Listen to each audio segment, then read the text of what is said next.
hecho y que hemos visto que a través del tiempo tiene una curiosa relación con la música y en especial con la música de rock.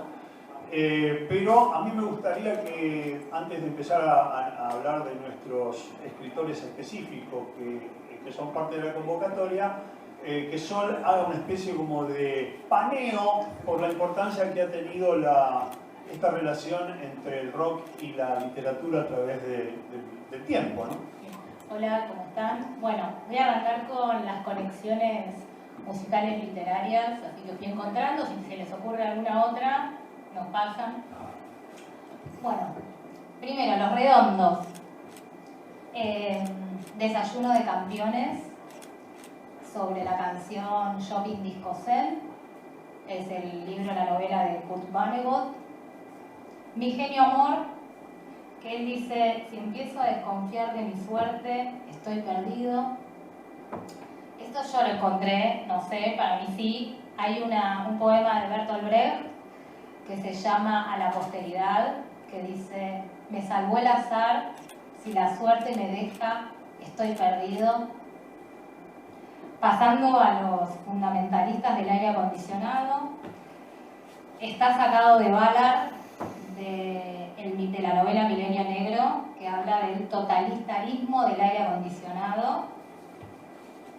Seguimos por Spinetta con Artaud, gran lector de Artaud y de Castaneda, de Don Juan. Lovecraft, Claudio Gabis. Eso me lo dijo Alfred. ¿Querés decir algo al respecto de Claudio Gabis? Claudio Gabis es un fanático de H.P. Lovecraft y le encantaba, por ejemplo, Las montañas de la locura y todos esos personajes que habitaban el mundo antiguo, el mundo de los antiguos. Entonces tiene un tema que se llama Más allá del Valle del Tiempo, que es un poco una reflexión sobre eso.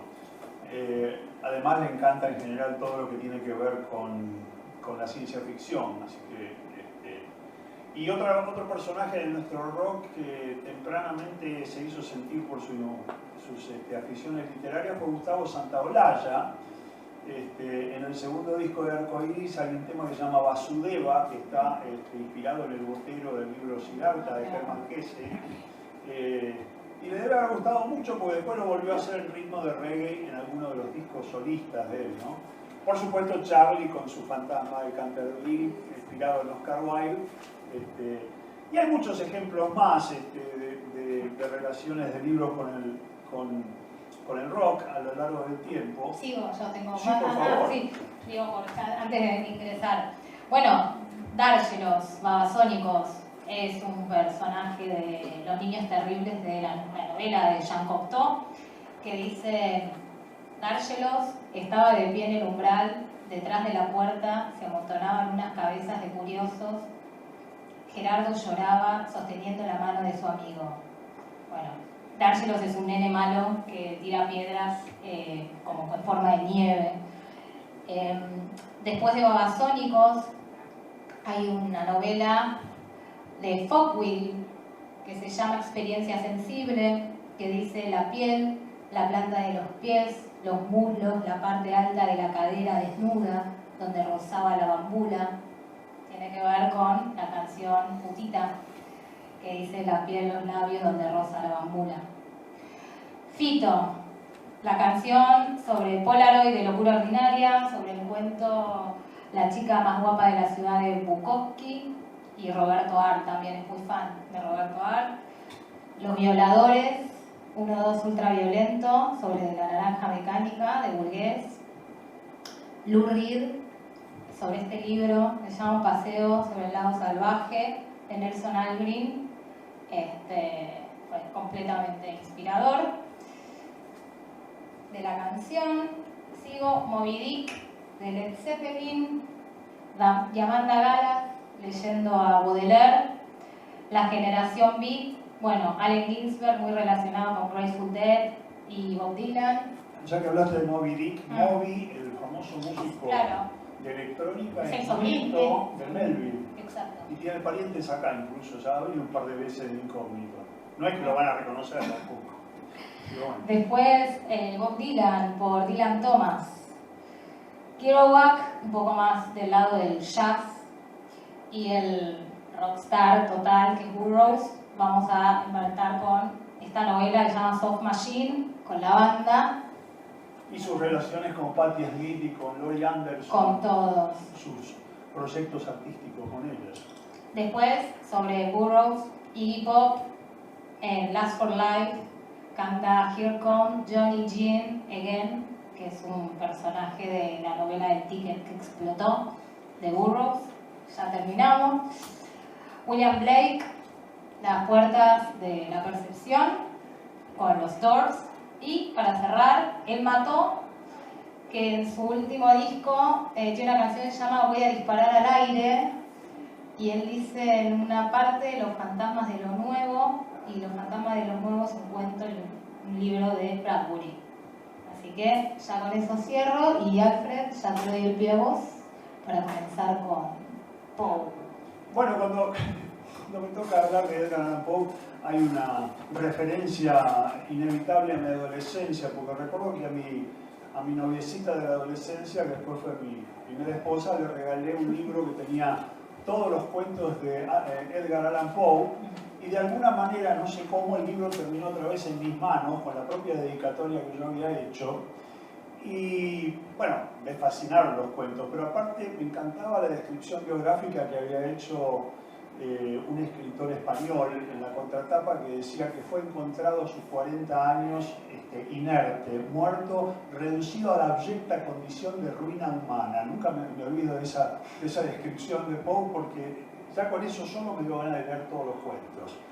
Pero también desde el punto de vista de la relación con la música, yo recuerdo que tenía 14 años y un tío que era del sello Emi Odeón, de la representación argentina del sello, mi tío Tito, y le pedí, cuando hice un viaje al hemisferio norte, que me trajera la versión en long play de Magical Mystery Tour de los Beatles. Y una de las canciones que formaban parte de esa banda sonora que era I Am the Walrus, Soy la Morsa. Y en una parte de la letra dice, porque la letra es completamente así surrealista, Lennon en realidad se estaba burlando un poco de toda esa gente que buscaba 5 patas al gato y trataba de analizar cada una de las letras que escribían Lennon, McCartney y Harrison. Entonces había una frase que decía, traducido, pingüinos elementales cantando Hare Krishna, ¿los has visto pateando a Edgar Allan Poe?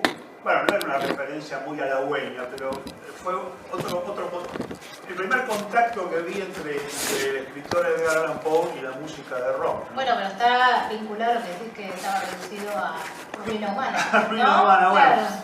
Claro. En realidad, uno de los problemas que tuvo Poe es que su primer biógrafo fue un señor al cual Poe no le caía nada bien. Entonces muchas de las cosas que sabemos de Poe, y sobre todo las cosas no muy halagüeñas, están escritas por este señor. Para hacer un paneo así muy rápido sobre su biografía, Edgar Allan Poe nació en Boston, Estados Unidos, en 1809. Fue escritor, poeta, crítico y periodista, y uno de los maestros del relato corto y en especial del cuento de terror, ¿no? Pero un cuento de terror que más que terror tiene como un trasfondo psicológico y existencialista. También practicante del relato detectivesco y del cuento de aventuras y de ciencia ficción, y tuvo la desgracia que sus padres murieron cuando él era muy chico y tuvo una relación muy mala con su padrastro, quien acabó desheredándolo, porque él venía de una familia que estaba en buena posición en realidad.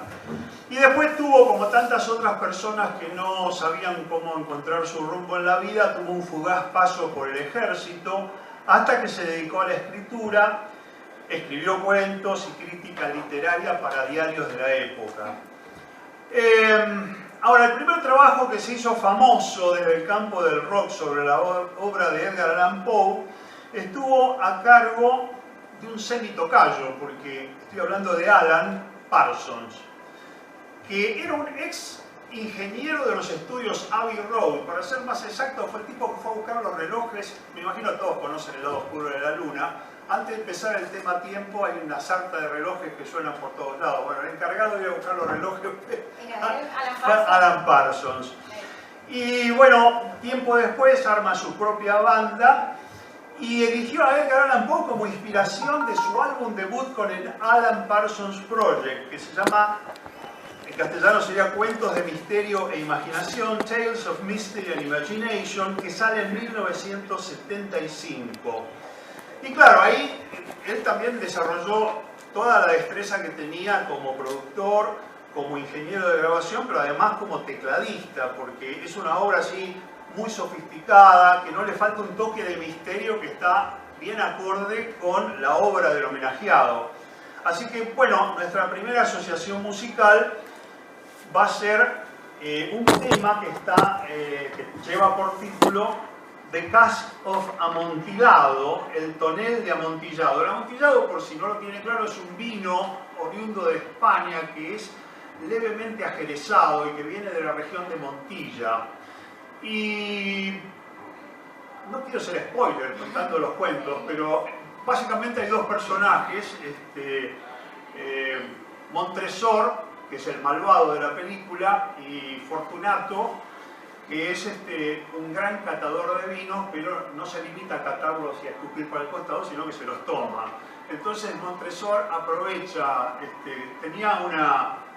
tenía mucha envidia en realidad, y entonces aprovecha para vengarse, seduciéndolo con que le va a hacer probar una gran variedad de amontillado, y termina liquidándolo de una manera maléfica, empalándolo detrás de una pared de ladrillos, mientras se burla de él o se burla de sus andanzas. La cuestión es que vamos a hacer una pausita musical para escuchar al Alan Parsons Project con The Cask of Amontillado.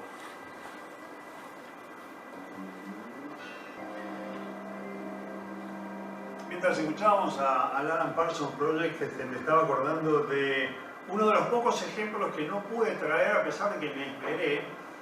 Por eso vale la pena igual decirlo, para que si a ustedes les interesa el tema realmente de los músicos obsesivos, no dejen de buscarlo, porque de algún lado debe estar en las redes. Afortunadamente tengo el disco, pero no tenemos pasa CD. De todas maneras, estoy hablando de Peter Hamill, el músico inglés líder de Vandergaard Generator. Hamill vino a la Argentina en 1992 por primera vez, gracias al esfuerzo. Muchas de las personas que trabajan con la música, como hablábamos un ratito antes, previo a la charla, se dan la mano con las personas que trabajan en el gremio editorial, ¿no? Porque hay veces que los editores o la gente que hace la feria del libro o lo que fuere se esmeran por traer, no sé, algún artista, algún escritor o escritora, caso Margaret Atwood, por decirlo de alguna manera. Bueno, acá un muchacho que trabajaba en el Agujerito, célebre disquerías de importados desde los años 70, Gustavo de Cesare, hizo toda una campaña para traer a Peter Hamill a la Argentina en 1992. La sorpresa fue que lo hizo en el Teatro Alfil, que después se convirtió en un Musimundo, ahí en Corrientes, casi Callao. Y la sorpresa mayúscula para él, por lo menos, fue que se llenó el teatro. Eran dos funciones y de dos funciones a teatro lleno, cuando Hamill en la Argentina no tenía editado, creo que tenía editado un solo disco, que no era ni siquiera uno de sus clásicos. No había redes. Y no había redes, por supuesto. O sea, que la gente que se enteró por un aviso en Rock and Pop, revista, puede haber sido, o en Pelo, en esa época. Pero, además, Gustavo tuvo la amabilidad de conseguir a un puñado de periodistas un ratito a solas con Hamill, o sea, poder hacerle una nota. Y ya en esa época Hamill estaba con la absoluta obsesión de hacer, no un tema, toda una ópera basada en la caída de la casa Usher. Es un cuento tremendo de Poe. Básicamente, un joven caballero es invitado al viejo caserón de un amigo de la infancia que se llama Roderick Usher, un artista que es excéntrico y que tiene una enfermedad físico-mental, que hace que, por ejemplo, la simple caída de un objeto al piso lo vuelva loco, porque él siente como si se hubiera, no sé, disparado un petardo. O sea, es un tipo que está sumamente sensible y vive recluido en la casa, en una casona que es ancestral de la familia, con su hermana Lady Madeline, que también está delicada de salud. Y así va el clima construyéndose el clima del cuento. Los dos tensión. amigos, claro, la tensión del cuento, pero los dos amigos tienen así como charlas constantes y este visitante que en la adaptación de Hamill lo llama Montresor, o sea, saca el nombre de un personaje de otro cuento y lo pone acá. Bueno, se da cuenta de que todo lo que puede hacer por salvar a su amigo es inútil, pero además hay una sensación de que la casa se hace eco de la enfermedad de ambos, o sea, como que la casa tiene sentimientos. Y eso está muy bien reflejado en el disco porque Hamill hace las voces de las diferentes partes de la casa. Muy opresivo. Es totalmente opresivo. Bueno, y lo llamó a Andy Bell, del grupo Erasure, para que haga una de las voces, y a Lynn Lovitch, cantante de la época de la post-New Wave inglesa, para que haga de Lady Madeline. Una obra fantástica. Yo hablaba de Hamill obsesivo. No quedó conforme y la hizo de vuelta. O sea que hay dos versiones de La caída de la casa de Usher, The Fall of the House of Usher, por Peter Hamill, que vale la pena conocer. Y quiero hablar ahora de otra de las bandas que tuve la suerte de verlos en vivo en un clubcito de Londres, pero ellos son estadounidenses, una banda de punk, prácticamente punk new wave, que se llama The Smithereens, cuya traducción sería los añicos. Como se cae una cosa y se hace añicos, bueno, esos son los Smithereens. Y ellos en un álbum que se llama Eleven, del año 89, compusieron el tema William Wilson, que es fantástico, porque está inspirado en un cuento de Poe, donde hay un personaje que es realmente un taur, ¿no? Es un tipo denso, insincero, que se maneja a través de la vida con engaños, una mala persona, y cada vez que está, por ejemplo, por hacer trampas en el juego de cartas, o una vez que humilla a una chica con engaños también, se le aparece un personaje misterioso que se llama igual que él. Y bueno, hacia el final del cuento nos damos cuenta de que hay un duelo entre ambos, ¿no es cierto? Esta gente, los Smithereens, hicieron el tema William Wilson y lo pusieron en este disco del año 89 que se llama 11, Eleven. Así que vamos a los Smithereens, aunque es un cachito.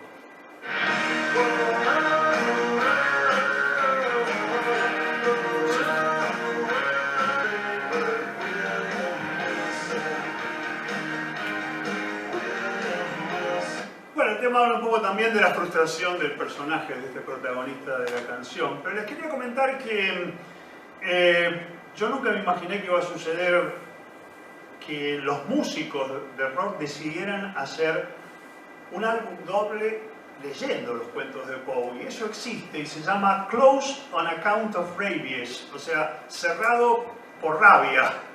Y lo hizo el productor Hal Wilner, que es un tipo que ha trabajado haciendo discos multiartísticos de homenajes a diferentes personajes, ¿no? A diferentes compositores.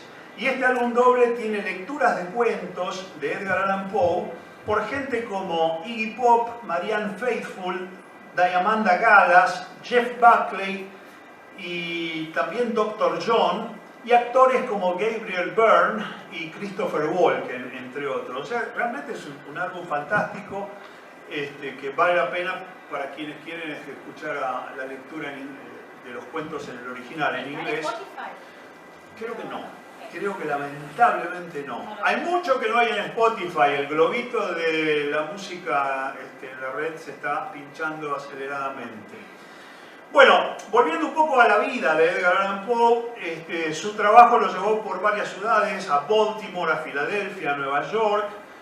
Y en Baltimore, justamente en el año 1835, se casa con la que era su prima, Virginia Clem, que apenas tenía 13 años de edad, y que fallece en plena juventud, 10 años más tarde. Un poco el fantasma, de alguna forma, el espíritu, lo dejó muy mal, por supuesto, esta muerte, y es muy probable que haya tenido mucho que ver en cuentos como Berenice o como Ligeia, especialmente, ¿no? Cuentos de los más dramáticos de Edgar Allan Poe, donde el protagonista siempre es un personaje que tiene una devoción amorosa más allá, que lo lleva a la locura en más de un sentido. Otro aspecto de Edgar Allan Poe que no siempre se le da su justa, digamos, envergadura, son los cuentos de aventuras o los cuentos incluso detectivescos, como es el caso, el más famoso quizás de esos cuentos detectivescos sea Murders in the Rue Morgue, o sea, los crímenes de la calle Morgue, que fue tomado curiosamente por una banda de heavy metal, por Iron Maiden, y fue editado en febrero del 81 en un disco que se llama Killers. Así que vamos a escuchar un pedacito del tema de Iron Maiden.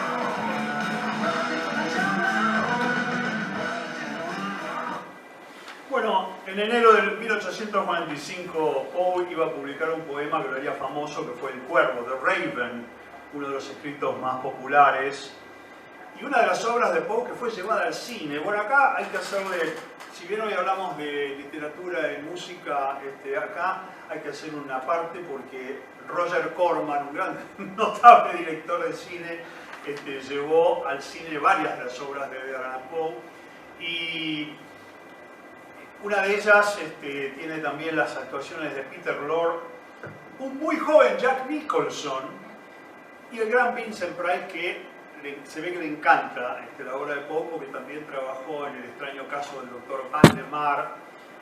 Y hay otra película más todavía. Cuando hablé de William Wilson quería decirles que hay un tríptico con 3 directores famosos. Ahí está Roger Vadim, está Fellini, estoy tratando de acordarme del otro director, pero el cuento que tiene a William Wilson está personificado por Alain Delon y es fantástico, es uno de los grandes momentos de Delon en la cinematografía. También está Brigitte Bardot haciendo de víctima del pobre, del atorrante de William Wilson. Bueno, me quedé pensando porque hay otro cuento muy misterioso de Poe que se llama Metzer-Genstein, que también es un corto de esa película y actúan los hermanos Fonda, Jane Fonda y ¿cómo se llamaba el muchacho? Peter Fonda, sí, que incidentalmente inspiró a los Beatles el tema She Said del álbum Revolver. Una anécdota que es conocida pero que vale la pena mencionarla, ¿no? Un viaje de ácido que tuvieron los actores de Hollywood, un par de actores de Hollywood con los músicos de los Byrds y con John Lennon y con George Harrison y con Ringo. Bueno, qué lástima cerrar a Edgar Allan Poe, pero tenemos lindas cosas por delante. No quería, ustedes vieron que hasta ahora hemos escuchado temas que, con la posible excepción de Alan Parsons, son de grupos y de artistas que musicalmente hablando no sugieren mucho la idea de Edgar Allan Poe, pero si hay un personaje que uno puede decir, sí, es perfectamente coherente que haya hecho un disco doble sobre Edgar Allan Poe, es Lou Reed, que hizo un disco que se llama The Raven, un álbum doble, que tiene, entre varios homenajes a Poe, un tema que directamente se llama Edgar Allan Poe, con el cual vamos a cerrar esta primera parte de nuestro encuentro. Escuchando la letra de este tema de Lou es casi como una propaganda de toda la obra de Edgar Allan Poe, porque cita varios de los nombres de los cuentos y de las novelas. En una palabra, escuchen a Poe. Y es uno de los discos, creo que es el último de los discos que manifiestamente es un homenaje a Poe, es del 2003, o sea, es como de la última parte de la obra de Lou Reed. Y hablando de última parte, bueno, el 7 de octubre de 1849, a apenas 40 años, moría Poe. No voy a repetir la frase del español una ruina humana, que lo descubrió como una reina humana, pero las causas hasta el día de hoy permanecen misteriosas, ¿no? Se dice que fue envenenado, otros se dice que fue un coma alcohólico, en fin, puede haber sido una mezcla de todas las cosas, pero dejó una flor de obra. En cuanto a algún eco que haya tenido en nuestros músicos, yo recuerdo concretamente uno que es un tema de Soda Stereo, que se llama Corazón delator. El cuento original habla de una persona que asesina a alguien y lo esconde bajo tierra, y cuando la policía va a... Un relojero, bueno, también hubo una adaptación maravillosa de Narciso Ibáñez Menta, un maestro del terror, que llevó esa obra a la televisión. La cuestión es que cuando va la policía a interrogarlo, el tipo zafa.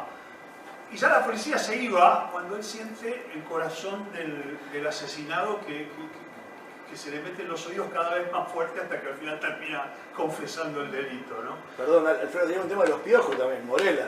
Tenés razón, me he olvidado completamente. Muchísimas gracias, Mariano. Bueno, habiendo recorrido algo de la inmensa obra de Poe, me gustaría que nos metamos en la historia del escritor inglés Eric Blair, mejor conocido como George Orwell. Y claro, cuando hablamos de Orwell,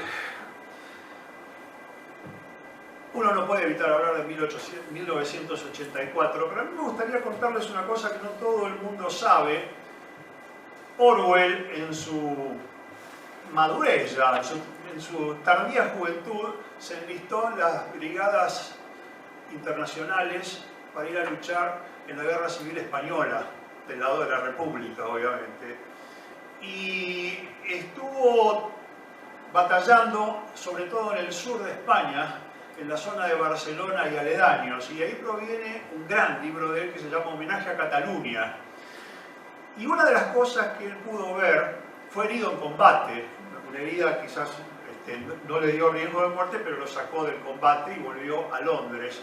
Y ahí escribe ese libro que también es una amarga reflexión sobre las luchas intestinas de las diferentes facciones del Partido Republicano y de la hipocresía de la Unión Soviética, que en aquel entonces por un lado daba apoyo a los republicanos pero con cuentagotas. Mientras tanto, España se convertía en una pista de pruebas para el fascismo. Como ustedes sabrán, por ejemplo, la ciudad de Guernica fue destrozada por la Luftwaffe, por la Fuerza Aérea Alemana, y lo único positivo quizás de ese desastre fue el cuadro de Pablo Picasso, en Guernica. Pero entonces él ya tenía como una actitud, él sabía de los crímenes que se estaban cometiendo en la Unión Soviética, de los gulags, de las purgas de personajes opositores o imaginados como opositores. Y para el resto de Occidente, Stalin todavía era el tío José. Porque, claro, como estaba con los aliados, no se podía hablar mal de ninguna manera. Y el Partido Comunista le echó una bola negra a Orwell por un largo tiempo, a pesar de lo cual Orwell, al volver a Inglaterra, trabajó para la BBC activamente en el esfuerzo de guerra británico, ¿no es cierto? Pero inmediatamente después de la Segunda Guerra Mundial, él ya había escrito Rebelión en la Granja, Animal Farm, el título original en inglés, pero escribe su obra cumbre, que es 1984. Y bueno, yo no sé si todo el mundo aquí conoce el argumento, pero por las dudas un resumen sería que la sociedad que imagina Orwell en el libro se llama Oceania y es un sistema despótico donde solo tiene cabida el partido gobernante. La cabeza de gobierno es Big Brother, el gran hermano, que hoy en día lo asociamos al programa, pero en realidad es un personaje todopoderoso, convertido en productor supremo y objeto de un culto fanático a la personalidad, y su imagen está en todas partes, en pósters, en monedas, en pasacalles, en estatuas y en cualquier ambiente público o privado, acompañado de un epígrafe que dice: Big Brother te está observando, el gran hermano te está observando. Así, la vida de los habitantes de Oceanía es controlada permanentemente por funcionarios del partido por medio de telepantallas instaladas en los hogares, en el trabajo, en las calles, en el transporte, en todas partes. Las pantallas son transmisoras y receptoras y no pueden ser apagadas. La información que recopilan la analiza la policía del pensamiento, que se encarga de purgar a la sociedad de elementos desviacionistas e indeseables. Otro elemento fundamental es que en ese mundo, imaginado por Orwell, el amor entre el hombre y la mujer ha desaparecido. Las relaciones sexuales son un trámite, un mal necesario destinado meramente a preservar a la especie. La única emoción permitida es el amor a Big Brother y el odio total hacia sus enemigos. Toda relación pasional entre un hombre y una mujer es considerada un acto de subversión castigado con la pena de muerte, lo cual nos da justamente un poco parte del hilo de la trama, porque hay uno de los muchachos, el héroe o el antihéroe de la obra, Winston Smith, se enamora de una chica que lo corresponde y tienen que tener un amor oculto, hasta que por supuesto ocurre lo que tenía que ocurrir. Es muy interesante además que Winston trabaja en un ministerio que se llama el Ministerio de la Verdad y que se ocupa precisamente de lo contrario, porque es el Ministerio de la Mentira, donde no solo se falsean las noticias de todos los días, es una fake news constante, sino que se altera el pasado, cosa que incluso está basada en la realidad. Los opositores, si figuran al lado de Big Brother porque alguna vez fueron partes del partido, hay que corregir ese diario de 20 años atrás y photoshopear, ¿no? O sea, otra de las cosas que nos anticipó Orwell fue el photoshopeo falluto para generar una fake truth, una noticia falsa. Bueno, yo diría que quizás por haber sido detonante de una crisis generacional en sus orígenes, el rock reaccionó desde siempre contra la censura, las autoridades, la represión del pensamiento, y por eso, en cierta manera, caló muy hondo. Por eso en 1984 tiene tantas representaciones sonoras. Hay algunas que son instrumentales, como la de Anthony Phillips, que fue el primer guitarrista del grupo Genesis, antes de Steve Hackett, y tiene un disco que se llama 1984, justamente, donde la tapa es realmente terrorífica porque hay una jaula con una rata adentro, que cuando uno lee el libro se da cuenta de que es uno de los momentos más terribles de las torturas a las cuales es sometido el personaje, Winston Smith. Otro disco instrumental y muy bueno, muy recomendable, es el de Hugh Hopper, 1984, que es uno de los integrantes de Soft Machine. Mirá cómo se vincula con William Burroughs. Soft Machine, una banda inglesa de la zona de Canterbury. Hugh Hopper hizo este disco a principios de los 80, si no recuerdo mal, y es también un disco que se caracteriza por el clima, ¿no? Por los climas que desata, ¿no? Y los diferentes temas son los diferentes ministerios del libro. El Ministerio de la Paz, que por supuesto se ocupa de la guerra, y así. Neolengua. La neolengua, que es otro de los grandes momentos del libro, donde se trata de suprimir cada vez más palabras para que la gente no se pueda expresar con toda la variedad que tiene el lenguaje, y se puedan expresar cada vez sentimientos más básicos. O sea, ya las cosas no son excelentes, son doble plus bueno. En fin. Bueno, esto no se le iba a escapar a David Bowie, que después de su etapa glamorosa, la etapa de Ziggy Stardust y la etapa de Aladdin Sane, él quería ser, estaba obsesionado con el libro de Orwell y quería hacer 1984. Si bien la viuda de Orwell no le da permiso para hacerlo, lo que hizo entonces Bowie fue crear su propio ambiente futurista y pesadillesco, que lo llamó Hunger City, o sea, la ciudad del hambre. Una especie de infierno postnuclear que está poblado de tribus de protopunks que son el terror de las calles de una gran ciudad. El álbum se llamó Diamond Dogs y es de 1974, o sea, 10 años del año profético de Orwell, ¿no? Pero Bowie conservó los temas que había compuesto específicamente para 1984. Y este justamente es un tema que se llama así, 1984. Bueno, quería decirles además que Orwell completa 1984 en 1949, poco antes de morir consumido por la tuberculosis. Y claro, es un libro pesimista, escrito en una época muy difícil, porque Inglaterra había triunfado en la Segunda Guerra Mundial como parte de los aliados, pero a diferencia de Estados Unidos, por ejemplo, que no había tenido hasta ese entonces la guerra en su propio territorio, excepto en Pearl Harbor, que no es su territorio estrictamente hablando, ¿no? Inglaterra estaba devastada por los bombardeos de la Luftwaffe y por los misiles. Fue el primer país que fue atacado con misiles. Y muchas de sus ciudades estaban destrozadas. Londres, Coventry, Birmingham, Manchester, Liverpool, o sea, todas las ciudades que tenían alguna importancia industrial y algunas otras que no la tenían también sufrieron los bombardeos de Hitler. Y otra cosa, sí. La gente misma estaba, la psiquis de la gente estaba Exacto. destrozada. Estaba destrozada por una razón muy simple. La reconstrucción fue muy lenta en Inglaterra. El racionamiento de alimentos y la falta de energía se sufrió durante muchos años. Y esto lo recuerdan muy bien todos los primeros rockers.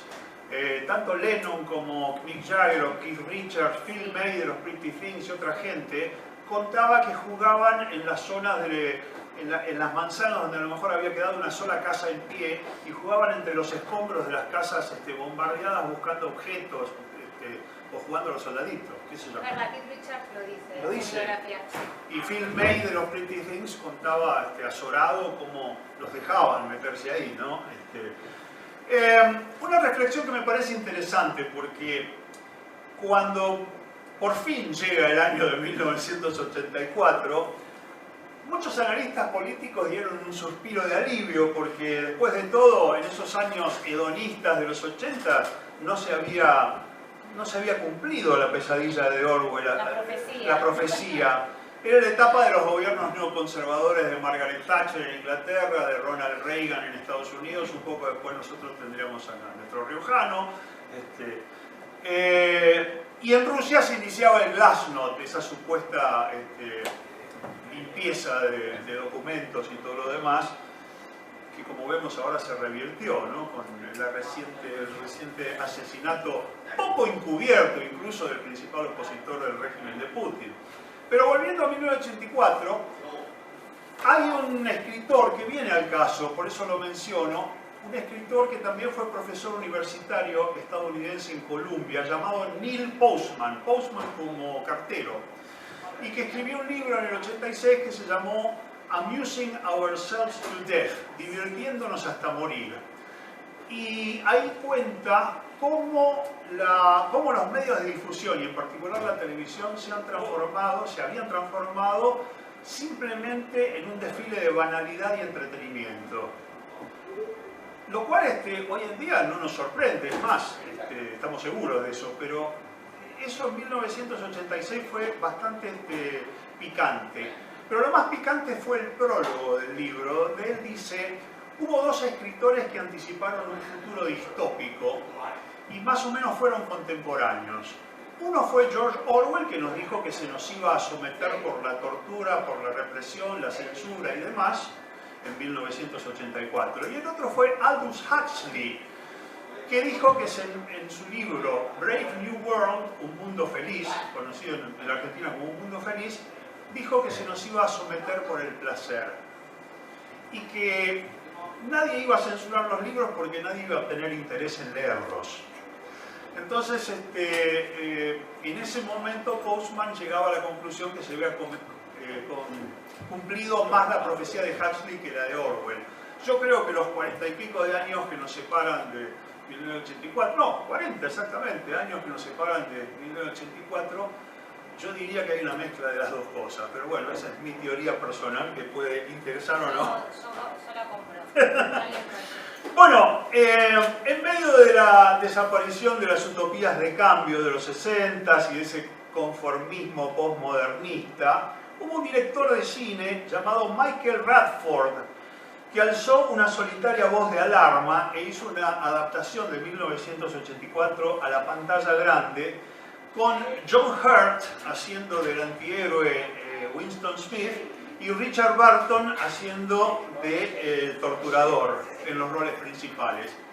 Yo la verdad que no me gustó demasiado la película, pero me gustaría mucho verla de los 50 en Inglaterra con Peter Cushing, ese mismo actor que hizo de Van Helsing, matando siempre al Drácula de Christopher Lee.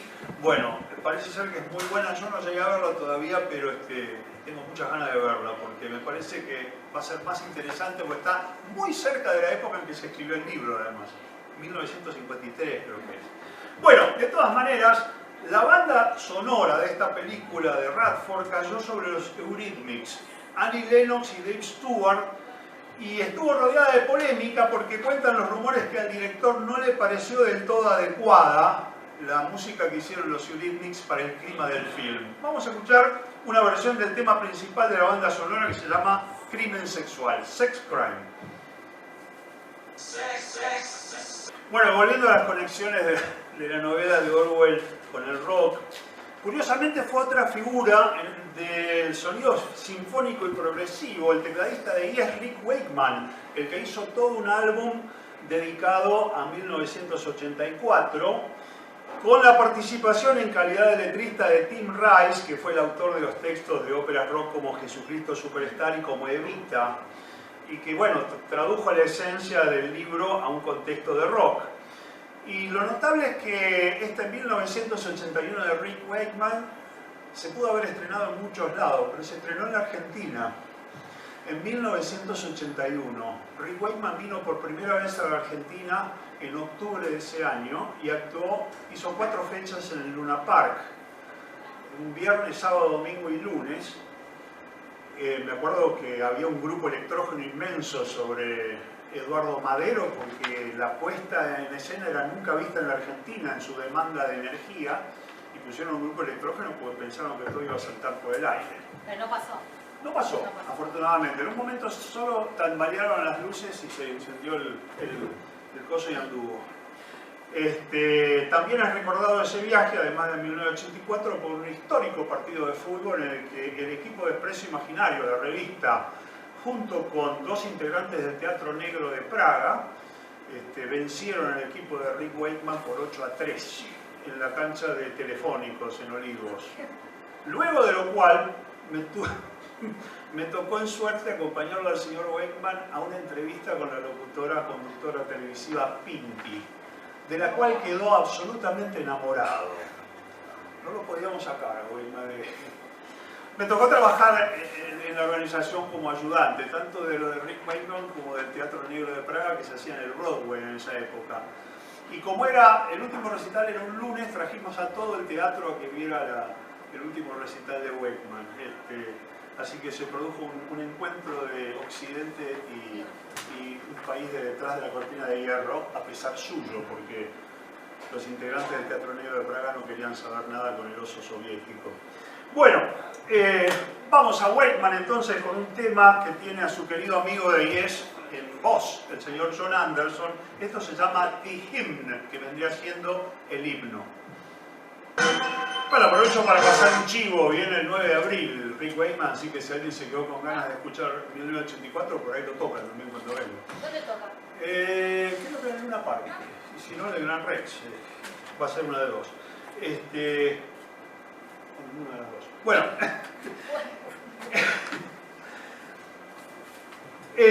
Hay que decir también que el uso de metáforas orwellianas en el rock fue más allá de las adaptaciones musicales de 1984.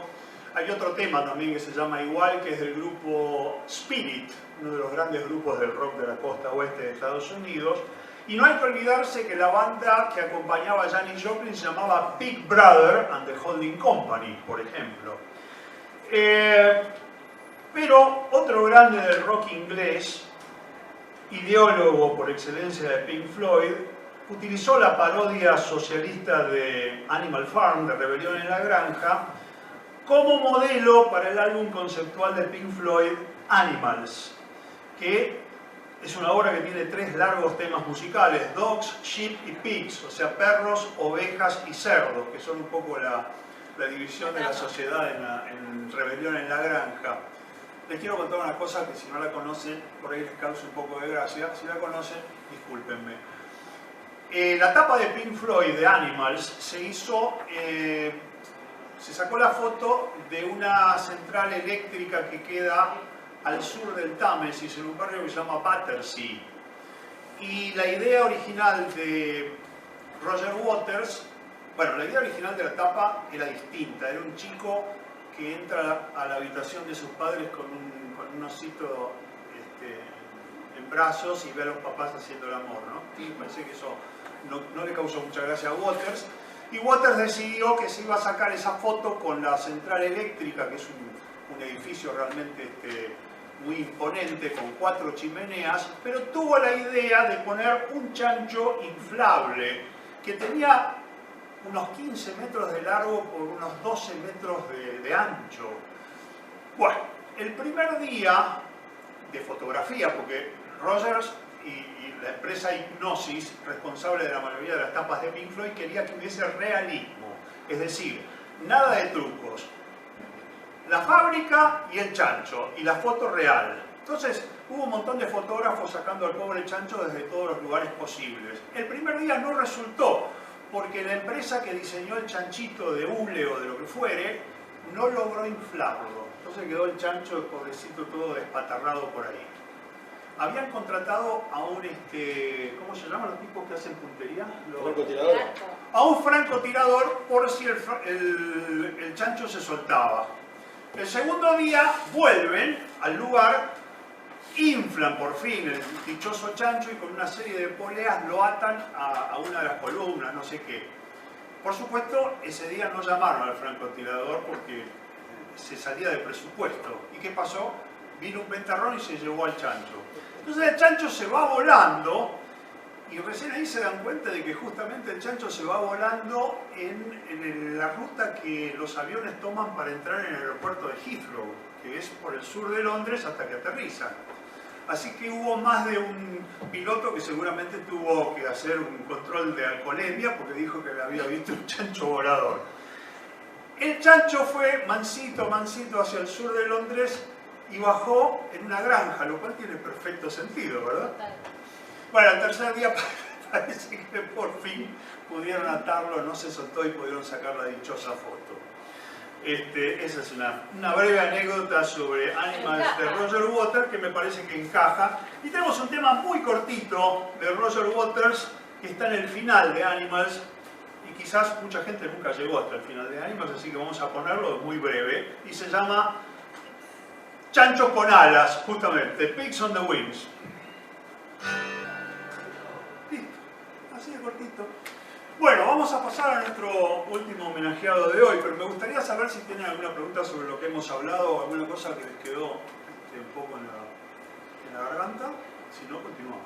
Hago un parate para decir que este libro es excelente, hablando de David Bowie. Ay, perdón. Hablando de David Bowie, este libro es una joya. Es el club de lectura de David Bowie. No está escrito por él, pero están todas sus referencias literarias. Y nada, vale mucho la pena porque es un gran disparador de lectura. Está obviamente en 1984. ¿Quién lo editó? Blackie Books.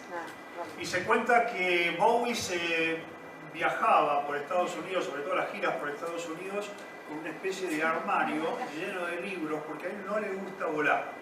Entonces, si se bancaba el vuelo transoceánico, después no quería más Lola, iba en un tren, me imagino que un pullman, con su... Acá está, la biblioteca móvil. La biblioteca móvil de David Bowie, así que tiene sentido.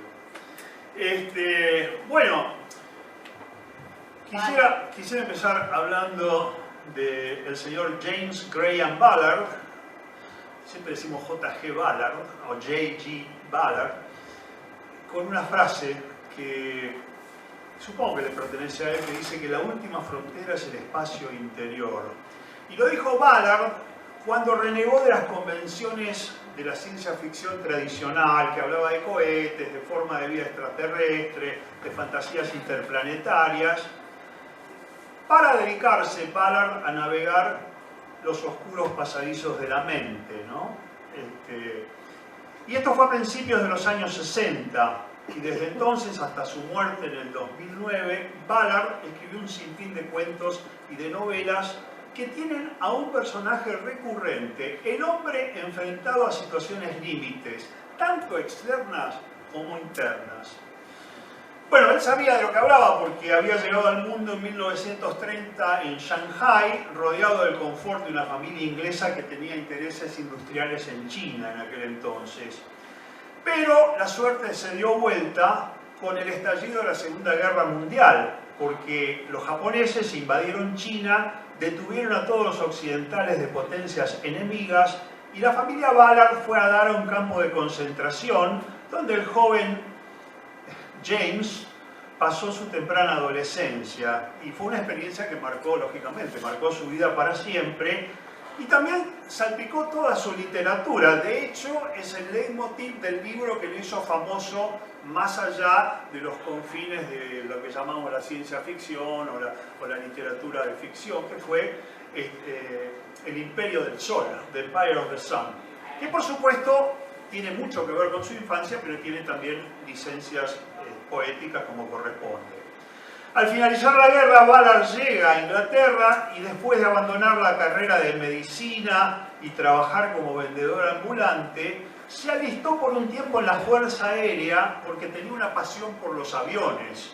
Imagínense que él había visto muchos aviones destrozados en Shanghai, ¿no? Aviones de los japoneses, aviones americanos, etc. Y estando en una base de Canadá descubrió las revistas de ciencia ficción de Estados Unidos, que tenían su época de gloria en los años 50, pero que eran esa época de los, como decíamos antes, de los extraterrestres, de los monstruos, etcétera, etcétera. Pero allí lo importante de todo eso es que nació su vocación de escritor. Bueno, lo esperaban varias pruebas de fuego porque, por ejemplo, su esposa murió sorpresivamente durante unas vacaciones en España en 1964 de neumonía y lo dejó viudo con 3 chicos pequeños a los cuales él educó por las suyas, 3 niñas en realidad, o 2 niñas y un varón. En esa época Ballard estaba en lo que se llamó la tetralogía de desastre global, que con el avance del desastre climático se va a poner otra vez de moda, ¿no? Son novelas como El viento de la nada, El mundo sumergido, La sequía y El mundo de cristal. Bueno, estas obras tienen un componente en común, que es los cambios que ocurren en el hombre de todos los días cuando se ve enfrentado con una alteración radical y extrema del medio ambiente. Y estas obras también introdujeron la cuestión del espacio interior, un concepto que de ahí en más iba a ser omnipresente en su obra. Ahora, Ballard se recibió de escritor políticamente incorrecto con sus novelas de los años 70, en especial esta que se llama La exhibición de atrocidades, y que él dice que en cierta manera tuvo que ver mucho con esa tragedia personal. Les leo una declaración del propio Ballard que dice: me lastimó muchísimo la muerte de mi esposa, dejándome con esos 3 niños pequeños. Sentí que un crimen se había cometido por la naturaleza contra esta joven mujer y sus hijos. Yo buscaba desesperadamente una explicación y hasta cierta forma, en cierta manera, The Atrocity Exhibition, la exhibición de atrocidades, es un intento de explicar toda la terrible violencia que vi alrededor mío en los años 60. No fue solamente el asesinato del presidente Kennedy. Yo creo que estaba tratando de encontrar una nueva lógica que pudiese explicar todos esos eventos. Bueno, La Feria de Atrocidades es un libro, no es en realidad una novela, es un libro escrito con pedacitos, con grandes capítulos, y hay muchos que son políticamente muy incorrectos, como por ejemplo el asesinato de John Kennedy visto como una carrera descendente. Léelo. El asesinato de John Fitzgerald Kennedy considerado como una carrera de automóviles cuesta abajo. Tiene como un humor negro, sí, muy totalmente particular, Ballard. Pero esta sensación de una sociedad que no encuentra el rumbo, de una sociedad peleada consigo misma y de una sociedad donde la gente vive en cierta manera torturada, fue tomada por una banda de Manchester, nacida a fines de los 70, que tuvo un final trágico cuando su cantante se suicidó. Estoy hablando de Joy Division, que tiene un tema que precisamente cita a Ballard, sin ir más lejos, porque se llama Atrocity Exhibition, la exhibición de atrocidades.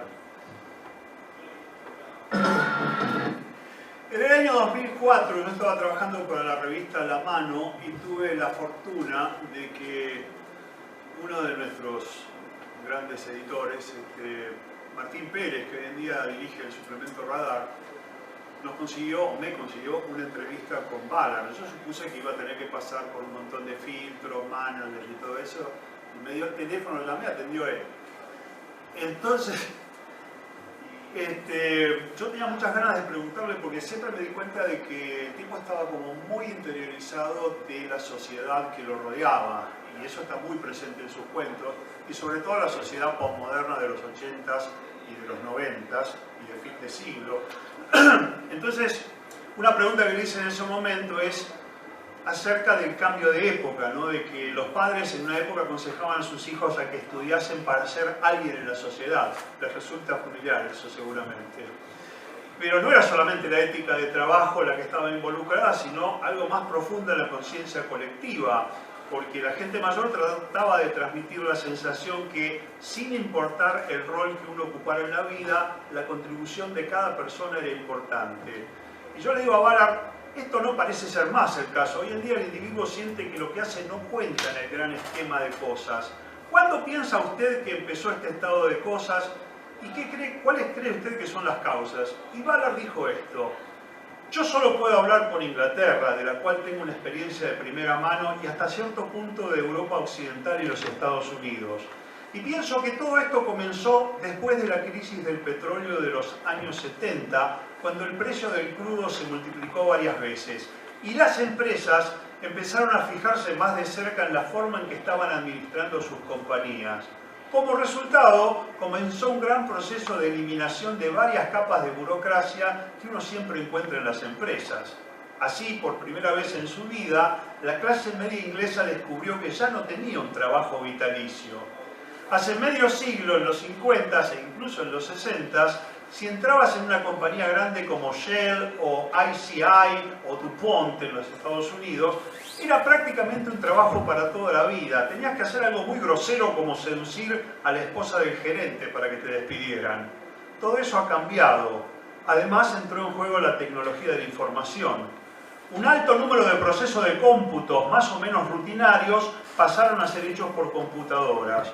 De repente, la clase media descubre que su trabajo ya no es seguro y que el entrenamiento recibido durante varios años de aprendizaje no les sirve más. Con este nuevo estado de cosas, los profesionales de la clase media se encontraron tan inseguros en sus empleos como las viejas clases trabajadoras. Y bueno, yo no lo pude evitar. Me tenté con hablarle del libro de Postman, Divirtiéndonos hasta morir, y le pregunté cuál era su punto de vista sobre el rol de los medios de comunicación hoy en día. ¿Ayudan o dificultan nuestra comprensión de este mundo nuevo del que estamos hablando? Y Ballard dice: lo dificultan definitivamente. Hoy tenemos una cultura del entretenimiento avasalladora. Todo está dominado por el entretenimiento. Los diarios, la televisión, las revistas, la radio. Hemos entrado en un nuevo territorio donde nada es verdad y nada deja de ser verdad. Estamos operando en un territorio paradójico donde no existen valores seguros. El único valor que cuenta es si estás divertido durante un espacio de tiempo lo suficientemente largo como para comprar un cucurucho de pochoclo o tomarte otra cerveza mientras mirás fútbol por televisión. Es una cultura del entretenimiento al punto que la propia política es otra rama del entretenimiento y los verdaderos gobernantes del mundo son probablemente los conglomerados gigantescos que controlan la mayor parte de la economía mundial y el sistema bancario que la sostiene. Yo no pienso que haya una conspiración siniestra en la cual un número pequeño de individuos de élite está planeando manejar el mundo de una manera casi estalinista. No es así. Es como un gigantesco Las Vegas, donde el dinero cambia de manos, las luces brillan y nada es lo que parece ser. Parece que lo dijo hoy. Parece que lo hubiera dicho hoy. Año 2004, noviembre 4 del 2004, para ser más exacto. Y ahí Bueno, cierro esto, Ballard tiene un libro de conversaciones acá. maravilloso. Entrevistas. Bueno, vamos a otro temita que tiene que ver con otro de los libros apocalípticos de Ballard que siempre yo recomiendo porque me encanta, que se llama High Rise, Rascacielos, y es un edificio supuestamente inteligente, donde en un barrio muy posh, así muy cheto, donde se va ubicando la gente casi por capas sociales. Entonces tenemos, por ejemplo, los pilotos de de aerolíneas por un lado, tenemos los pequeños empresarios, los grandes ejecutivos y arriba de todo está como el capo de tutti capo. Hay la película. Hay la película, Es, yo no la vi. es tremenda. Tremenda. Acá tenés el libro, perdón. High Rise. Rascacielos en castellano. Lo interesante es que todo se vive en una especie de tensión cotidiana hasta que un elemento baladí, si ustedes quieren, un perro afgano aparece ahogado en una pileta de natación y se desata una lucha sin cuartel, todos contra todos. Mientras tanto, el edificio se va deteriorando, se rompen las luces, se arrancan el yeso de las paredes, la gente se va quedando sin comida y comen lo que encuentran, ratas aunque sea. No, pero aparte es como, en Ballard es como toda una violencia que va escalando. Sí. En vez de la tensión en Poe, que es de otra tensión, acá la violencia es lo que escala. Eso es lo que tiene Ballard también. Pero lo interesante es ver cómo esa gente que al principio se escandaliza por la violencia, después se ve seducida por la violencia y aprende a convivir con la violencia. Y eso sí, a la mañana se visten y se van a trabajar y vuelven y se vuelven a aprender a la guerra. Hay otro libro más o menos de la misma época, de un año antes o un año después, que se llama Las cumbres de asfalto. Cada vez que voy donde se separan la ruta 8 y la 9, ¿vieron? Antes de llegar a la Ford, me acuerdo de Ballard, porque ahí hay como una especie de triangulito, como una especie de queso Adler de césped, donde yo me imaginaba que podía haber ocurrido el libro de Ballard. El libro de Ballard es un tipo que se le descompone el auto o se cae de una autopista y no sé si se lastima una pierna o qué, pero la cuestión es que queda aislado y al principio se desespera porque ve que los autos pasan de un lado al otro y nadie le da bolilla. Y con el tiempo se va acostumbrando a vivir en ese triángulo que en el medio de la nada se vuelve como una especie de Robinson Crusoe urbano. Me interesaría que escuchemos a un grupo también inglés progresivo, Hawkwind, haciendo su descripción de High Rise, basada en Ballard. Bueno, esta última etapa de Ballard que viene con los libros posteriores es muy interesante, pero yo no quería que cerremos esto sin hablar un momento de una anécdota vinculada con Crash. Crash es ese libro donde Ballard hurgaba en el contenido sexual subyacente en los accidentes automovilísticos, ¿no? Y en esa pulsión que una vez tiene en la ruta de tirarse de frente contra el auto que viene del otro lado. Bueno, esa cosa inexplicable. Se dice que la persona que leyó las pruebas en la editorial de Ballard le devolvió el manuscrito de Crash al editor con una recomendación. Este escritor está más allá de la ayuda psiquiátrica, no publicar. Bueno, el libro no solo fue publicado, sino que David Cronenberg lo llevó al cine en el año 1996. Pero los libros de los cuales hablábamos antes, como Isla de Cemento, como Rascacielos, abordaban la cuestión que después se va a volver central en la última etapa literaria de Ballard, ¿no? Esa cosa de que bajo la débil caparazón de civilización y ese encandilamiento que produce el progreso tecnológico, el hombre contemporáneo en el fondo sigue añorando al animal salvaje que tiene adentro. Y basta un leve cambio en su rutina para que quiebre las barreras sociales que lo contienen. Bueno, ese es un poco el leitmotiv de novelas más recientes como Milenio Negro, Super Canes y Cocaine Nights. Así que, bueno, prácticamente es eso la última etapa de la cual yo me enamoré, ¿no? de toda esta cuestión. Sobre todo esa novela que habla de los barrios cerrados y de Cocaine Nights, un misterioso asesinato que se atribuye a un montón de fuerzas hasta terroristas y después descubren que en realidad proviene del interior, digamos, del interior del barrio cerrado. Pero aparte ya hay como todo un tema con el barrio cerrado. Sí. Ya lo empieza a mostrar. Esa entropía, ¿no? De alguna forma. Bueno, parece mentira, pero llegamos al final de alguna forma, pero ¿dónde está la voz de Ballard en todo esto? La tenemos en un tema, escondida en un tema que vamos a escuchar ahora como final, que pertenece a una gran banda del país de Gales, que se llama Manic Street Preachers. Este es su segundo disco, un clásico de la época del Britpop, aunque es un disco que no tiene nada que ver con el Britpop, es un disco denso, un disco fuerte.